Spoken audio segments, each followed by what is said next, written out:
SandoTrini. A San Fernando Story. The Shadow of the Hill. Part 1. Many people left the shadow of the San Fernando Hill and ended up living abroad. My mother traveled frequently to St. Croix where my father worked, and Vincent was hired as our nanny. My mother asked Mrs. Sue, our next-door neighbor, to keep an eye on Vincent. Val's job was to send us off to school clean and well-fed. Our twin siblings were born during that period, and we excitedly asked, "Ma, can we name them?" The labor of labor left her physically and mentally tired. She nodded her head and said, "Sure, go ahead. Just do it quietly." We did exactly what she had anticipated. We screamed, "Yes! Yes!" and joyfully clapped our hands. We ran around her bed and shouted out different names to each other. We made so much noise that our mother covered her head with a blanket and surrendered the twins to us.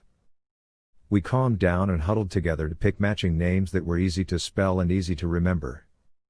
The song Paul and Paula was a hit song we heard on the radio fusion every day.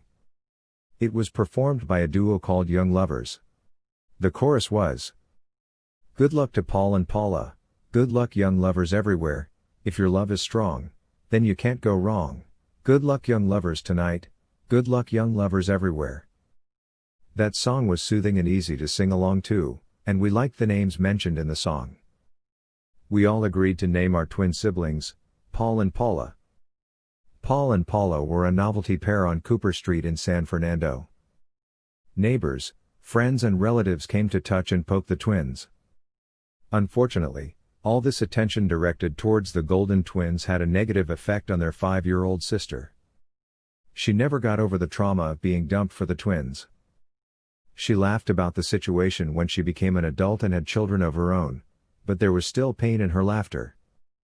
I viewed our family as poor, but we seemed to have much more going on than other families we knew. My mother was always helping out other families in San Fernando who apparently had less than we did. What was very confusing to me was, how could we be poor with a paid nanny? I was not the only one who noticed this paradox. I was asked this question by a schoolmate who noticed my situation at home. We were on our way to school. It was a long walk from Cooper and Perry Streets to Naps on Broadway.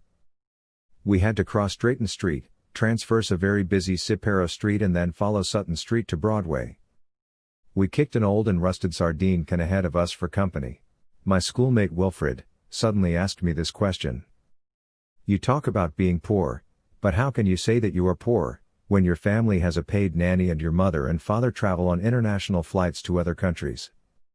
I could not answer his question, but much later when I thought about it, I realized that back then, nannies were cheap in San Fernando. Many years later, my father settled us in St. Croix, U.S. Virgin Islands.